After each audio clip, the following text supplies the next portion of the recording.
Can we really do what we love and let the money follow? Welcome to A Bit of Advice with Lisa Mosby. I'm your host, Lisa Mosby, and I have been an entrepreneur for over 40 years. Most of my life, I have been able to do what I love, when I love it, serve who I love, and live a life that I love. And people often ask me, how do you do it? How? So today's guest is going to go on a little bit of a deep dive with me about that. First, let's introduce her. My guest is a powerhouse in the world of business and joy, LeAnn Lyon, as the Chief Joy Officer of Joyminder LLC. LeAnn has dedicated her career to empowering independently owned businesses to thrive. She's been married to Jack since 1995. She's a mother of two incredible daughters and a friend to many, including myself. LeAnn's journey is one of resilience, passion, and leadership. With a black belt in Taekwondo, traveled to 49 states and 23 countries, and her heart is deeply rooted in Christianity. LeAnn embodies the spirit of living a full and impactful life. As my business partner and dear friend, I can attest to her unwavering commitment to spreading joy and success. So get ready to be inspired by the remarkable LeAnn Lyon. Thanks for joining me today, LeAnn. Lisa, that was so beautiful. Thank you. You're welcome. I want to know what inspired the name Joyminder, the name of your company, to be Joyminder, because that's exactly what we're talking about today, is how do we find that passion that moves us, that, doing what we love and letting the money follow. Joyminder there has to be some story behind that. There really is, and it's an old story, believe it or not. I started my career being a teacher, and I still tell people I'm a recovering middle school teacher, even though I've left teaching 25 years, almost 26 years ago. Wow. Um, but when I was teaching, I would get to school 15 minutes early and send out a inspirational quote of the day to all the teachers, first on my team, and then for the ones that opted in 1990s, that was weird. Like emails were so new still. But when people opted in, I would send out this inspirational email, the same one to everyone, with the idea that if we all put it on our boards, the kids would see it up to 6 or 7 times a day. Repetition is the right. And then Yeah. I would give bonus points if they would write down the quote of the day in my classroom.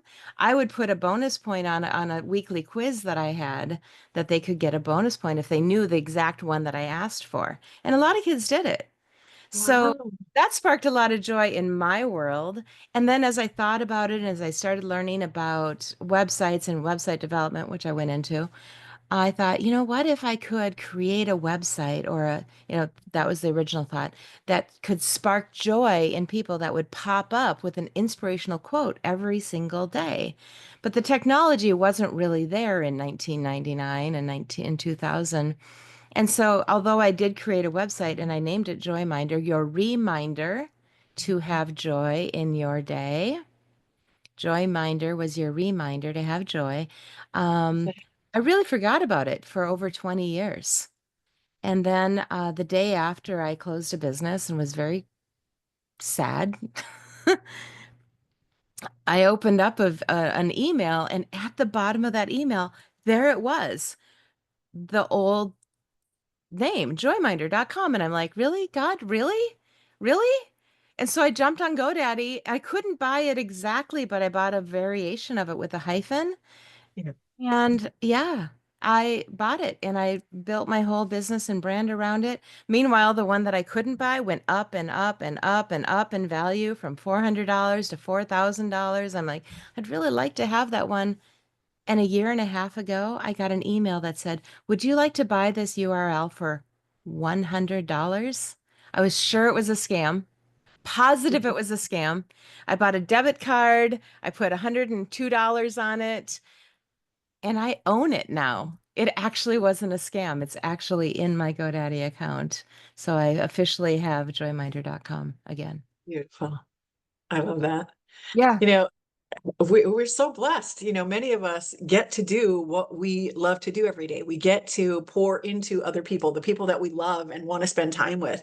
And there's a lot of folks out there who it's just a job. You have to get up and you have to do the job because we have kids and we have mouths to feed and we have houses to pay for and cars to drive and all of the things. And we get so wrapped up in making money and the transactions of how much I need every single month that we lose sight of that heart. We lose sight of those passions that we've had, those desires to see change in the world.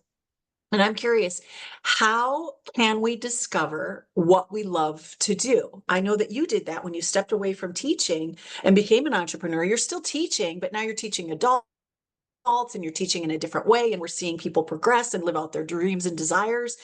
How do we discover the importance of doing what we love, and how do we take what we love and turn it into a business? Two questions, and we can break it up a little bit, but that's where I want to go with this conversation today. Sure. So, like you, I have a show here on winwinwomen.tv. My show is on Monday afternoons, 4 p.m. Central Time, 2 p.m. Pacific. And in my show, that's exactly what I dive into with my entrepreneurs because also interview entrepreneurs and I take them on a little bit of a journey of what do they do today? Because presumably they are doing something they love. If they're successful in making money and self-employed as an entrepreneur, then, or, even however they do it, um, how did they arrive at that? So I've been digging into that for almost 2 years. And when I go backwards in progression, eventually I ask the question, what were you doing at that precious age, especially women more our age, when we had a lot of freedom as a kid? I don't know if kids have the same level of freedom at 8, 9, 10 years old that we did. But I say, what did you do? What was your passion? What were you excited about? What did you study or do when you were in that precious age of 9 or so? And so often, I mean, 19 out of 20 times at least, they were doing something that directly relates to what they're doing as an adult that makes them happy. Directly. Now, does that mean it's going to always work or that it has to turn into a business for you? Absolutely not. But I do know that a lot of successful entrepreneurs have turned it into a business, something that they love to do. I love to draw. Now I'm a graphic designer. I love to teach. Now I'm a coach. I love to, fill in the blank. I was always tinkering with things. Now I'm an inventor. Okay. So, look back at what was in your heart at that precious age before the world kind of came in on you and said, you should be, in my case, and, I'm not sad I became a teacher, but that was put on me more so in a way because to be a teacher wasn't really what I wanted to do. I didn't really want to clock in at 7 a.m., be there till 5 p.m., work correcting papers all weekend, and I knew that's what the job of a teacher was. That's what I couldn't do anymore. So working with burned out professionals, like burned out teachers, burned out lawyers, burned out people who thought they would love their career, but then now they hate it or they dread it. There is a better path. And maybe it's related, like me, like you said, I'm still teaching. But, what can we do that's related but brings you more joy? And then, yes, your second question, how do we bring that into an actual business? Well, that's something you and I are both working on. I'll let you answer Yes. that first. Yeah, it's interesting. I think of the word joy, and I'm like, I picked the color of my Jeep. It's orange, which is red and yellow. Red is love, yellow is happy, and together orange makes joy. And so I actually researched that before I bought my car. So every day I get wrapped in joy, and every time we talk about this subject of joy, it's like we have this beautiful connection because we share that space of joy, and how do we bring joy into our life and into our business and what it is that we do. And I think you're onto something when you said, what is the question? For me, I used to dress up and wear suits like businesswomen, and people tease the crap out of me in high school. Would dress up like a businesswoman. So no surprise that I got my real estate license when I was 18, and I became a businesswoman, and I've never looked back. It was something that I wanted to do when I was a little kid. I must have seen something on a TV show or growing up that a businesswoman who's in charge of her own money, who wears those suits, who dresses a certain way, is important. Like, she's somebody who's arrived, and that's how it kind of computed in my head. And so, you like the question you were asking, I have one that's similar, and that is, can you share a time when following your passion led to unexpected successes? And I was always a leader. Like, it didn't matter what was happening. If there was a club in school, I did do debate because I love doing that. I went into, they had a political club. I was part of that. There were lots of different opportunities for me to step into that leadership. And the unexpected success was I got recognized as a leader. And that really transitioned and carried me forward into business, being able to be in charge, to have employees, to direct the vision, mission, purpose of a company. So I want to throw that question back over to you. Can you share a time when you had unexpected success from a passion of yours? It's a really great question. Let me think. Um, I'll share a funny story in a way. I decided in 2004 that I should go to Toastmasters. I'd heard about Toastmasters. I knew I wanted to become a better speaker. And so I joined Toastmasters. And at that time, you got a little book and you had to go through and you had to do certain things in order to achieve your level, whatever. And it only took me 6 months because I was more than willing to be the speaker and get through the different types of speeches that we had to do. And I absolutely became a better speaker because it ums and ahs and so's and all the stuff that they track. And I really enjoyed it. But at the end of the 6 months, I had little ones at home, and it was a weekly meeting that was taking me away from my family in the evenings. And I thought, I just don't really want to participate more in this right now.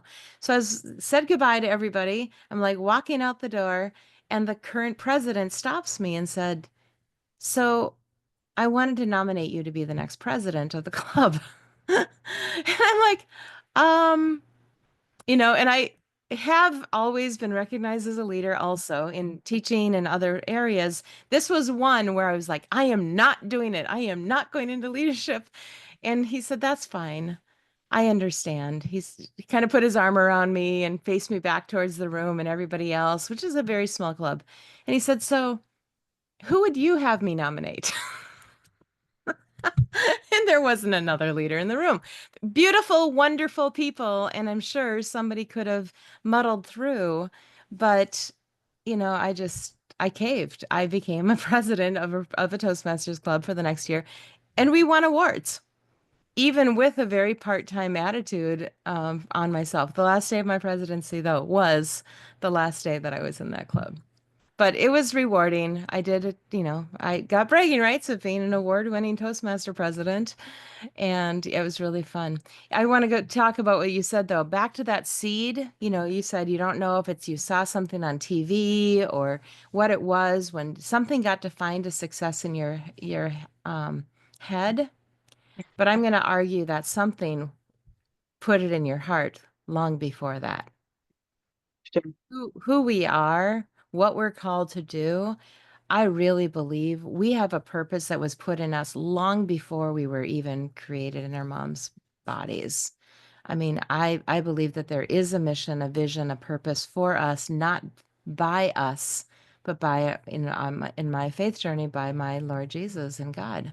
I believe they need me to do something to reach out to people. And they've shown me inklings of that along the way, like me teaching my baby sister how to spell when she was way too young. But she could do it because I was patient with her and I learned how to do and teach even at a very young age. I knew that that would be part of my path. Yeah. As I did, knowing that I was an encourager. Exhortation is that spiritual gift where you're, God's cheerleader. You cheer everybody on. And that's always been present for me in my leadership style is the power to inspire and the power to encourage people to pursue what it is that they love to do and how they want to live in their life. Uh, so we talked about what, defining what it is that you may love to do, and then how do we move that into a career or a job or a way of life that causes you to create income, residual income, hopefully. How do we handle the challenges in pursuing that?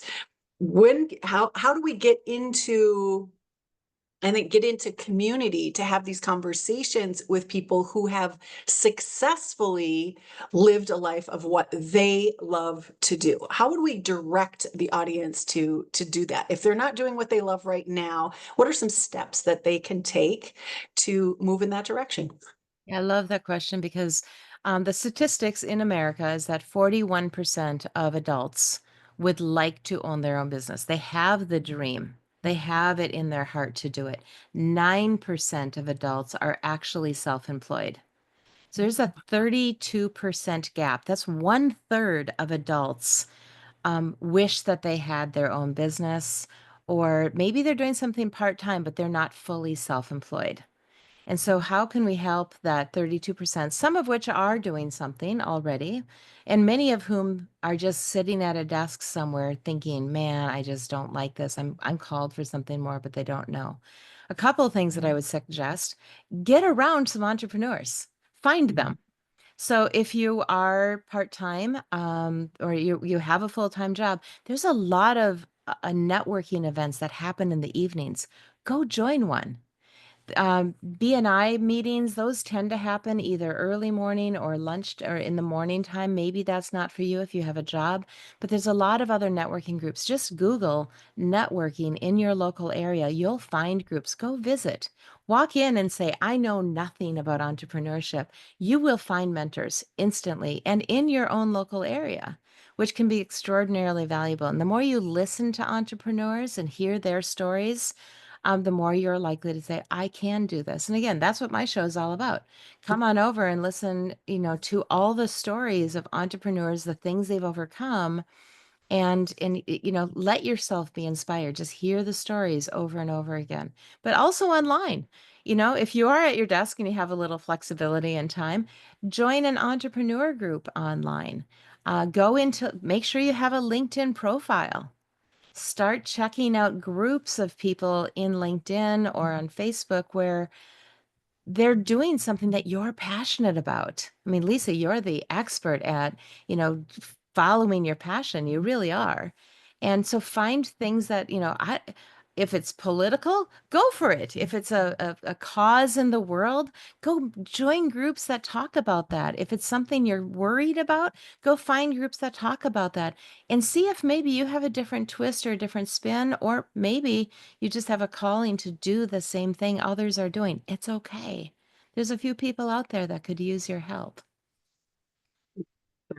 Beautifully said. So we have an event coming up that I want to talk about, and we're not going to give you any dates because these are reoccurring events that we do where LeAnn and I have teamed up and partnered in helping people to take their dreams, their desires, their passion, and their knowledge and turn that into maybe a side gig for some. It's a side gig for some, but for some it could be a full-time gig. Uh, and we help you walk through today's technology. And that's the mission, is to like give you systems, put processes in place so that you can take your ideas and start to formulate and develop them, whether it's into a course or a webinar or an event, a product, a service, doesn't matter. Whatever it is that brings you that joy and that passion, that's something that is fueling your purpose. We want to help you. We want to figure out how we can connect you with the resources that you need to succeed. So, do you want to speak a little bit to that, LeAnn?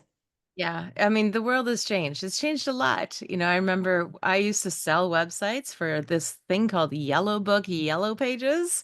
And when I did, the business owners were like, oh, that's just junk. I've got a business card. I don't need no newfangled website. I mean, well, now we know everybody. I mean, if you start a business, you start with a website. And so, even years ago, recently, somebody said, oh, I don't need that AI. Everybody's using AI. So the world changes. That it change is inevitable, however you look at it. And so coming into the current world, even if you're Gen X like me, almost boomer, it's just time to figure it out. But it can be a lot. If you're like starting out and you're like, I got to do this, and somebody said I have to pay $5,000 to have a website, and then I have to pay $800 a month to keep it maintained, and then I have to do this and that and the other thing. Well, Lisa and I are part of a solution that is way more affordable, really does almost everything that you need to start a business, and it's under $50 a month, the whole thing, what you need to do. So as a starting point. And so, but the number one thing you need besides tools is consistency. And consistency can be built through community. And that's what we're going to do. We're going to bring together a community of people that want to gain consistency and mastery over tools that will help raise up their business and get them started on the path to a successful entrepreneur life. If you're interested in, you can either reach out to LeAnn or myself to get more information about how to begin to pursue those dreams and desires of your heart, how to create revenue or an income stream off of the knowledge that you've gleaned over the years, the experience that you've had throughout your life, or the purpose, exactly what we were saying, the purpose, the mission, the movement that you want to get behind and you want other people to join you to participate in. So, LeAnn, tell me, what is your mission right now? What is your vision, your mission? I know both of us are working in this direction to help other folks, other entrepreneurs achieve their dreams. But what is it for you? What drives you right now? When you go to joyminder.com, you'll see my mission created with the help of AI. But it was so spot on, is unleash your joyful business journey. And I'm all about the journey. I know both of us love to travel, Yeah. and I'm gaming towards being able to travel and run my business like on a boat for years. That's really what I want to do. So what is that? That's the journey part that I incorporate with a lot of my things. But specifically, I want to work with those burned out professionals, and help them really get started, have the support that they need, build the community that they need, gain the consistency that they need, support them with the tools that they can use, and know, person by person, we customize this whole system. It's not a one size fits all at all. And now working with you and all of your blessings, I mean, you're just as good as at the technology. You're very encouraging. I think the two of us are just going to knock the socks off, haha, of the people that join us in this journey. Yeah. Yeah, I know for me right now, the thing that really lights my fire is the idea of building a community for women specifically, because I found myself, alone without an ability to take care of myself after 29 years of marriage, and then, no business owner, no partner, no income coming in anymore. So creating a community of women, for women, by women, where we can show up with the challenges that we're facing and get answers, real answers and solutions to expand our brand, to cause ourselves to create income and be inspired to create that income so that we have our own money. And it's totally lighting me on fire. But in addition to creating that financial freedom, it's also having access to financial planning and resources. Like, how do we learn about managing our money? How do we learn about planning for the future so that we don't get ourselves into trouble? I'm a highly educated person, and my father taught me about, um, you know, saving for the future and compounding interest and all of those things. And yet I still in my 50s ended up in a place that nobody would want to be, broken, alone, and not having a great financial future or financial outlook. And it was, how do we dig in? How do we really understand what needs to be done to create that financial independence for ourselves? So for me, it's that community. Like you said, number one is the consistency. Like, how do we work at our business every single day, whether it's a side gig or a full-time gig, knowing what to do when you get up in the morning and where you're going for that day and who you're going to be having conversations with, and planning for the future. Like, where is it going to be next month? Where is it going to be the month after that? How are we going to create sustainability and long-term income and be able to develop savings for ourselves for those days when the kids get sick, or you lose a spouse, God forbid. Things happen to us, and how are we prepared for those things, and what does a business have to do with that? How does creating a residual income save us from ourselves during those times in the future? Any thoughts on that? No, I just love your mission and vision. We've known each other for a minute, right? As they say. And both of us have developed so much over the last couple of years. I would say especially in the last 1 year, where Yeah. initially, we got really, really good at the technology side of it, and now I think we're stepping into those passions really of what really light us on fire, what really bring us joy. And I can just see your passion, your joy, and actually the why that makes you cry behind what you're sharing. I really do. I'm excited too. I mean, one thing I'm stepping into this year, remember I talked about, being able to pop up those inspirational quotes? I have a way to do that now. The technology has evolved. We have apps. I'll be launching an app in 2025 that will pop up inspirational quotes for entrepreneurs, and it's a free app. I'm not planning to charge anything in it, but just to put it out there and be that pop up of joy for entrepreneurs. That brings me joy. I want to Yeah. encourage just to have my own different way of doing it. Full circle from when Joy Minder was a reminder of the joy in your day. You've come full circle and actually going to implement it. So, how beautiful is that? It's fun. I'm excited. Yeah, but I'm excited to embark on this adventure with you and really serve people at a really high level with this 30-day program. And of course, there will be additional opportunities, and anybody wanting to work with either one of us, just contact us. We both have our independent businesses as well. This is one joint venture that we're doing. But yeah, I would love to speak with anybody that wants to work with both of us or one of us. Leave our audience with one piece of advice today. What would that be? Hmm. Unleash. Unleash your joyful business journey. Just let it come up. Let it happen. If you want to sit down with a pen and paper and just for 5 minutes write out the answer to what if I did, just let it flow out of you and see what happens. And then let us know. A reply in the comments. Say something like, I did that thing and this is what happened and now. I mean, and when that spark lights, go with it. Do not hide that spark under a bush.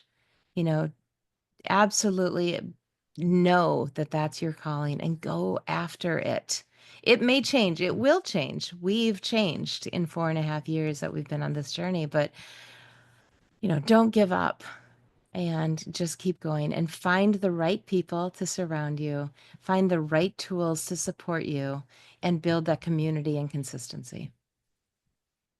Get in community. If it's not your own yet, join one of ours so that we can help you, come alongside you, and walk this path with you. And by all means, reach out and let us know. I love that you said that, LeAnn. We want to hear from you. I mean, that's why we do this. That is that's compensation in itself, letting us know, how did this land for you? Did we inspire you to take action? Let us know, because we want to be that cheerleader. We want to be encouraging for you to continue on with this. And hopefully we can connect you into the resources that will make this a reality for you and your family. So I'm going to leave it there. If you all want to come back next week, we're always talking about business, opportunity, challenges, struggles, and how to increase or expand your brand using social media. We'd love to dig deeper with you.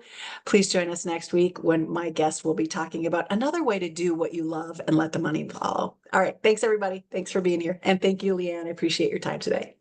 Fun. Thank you, Lisa.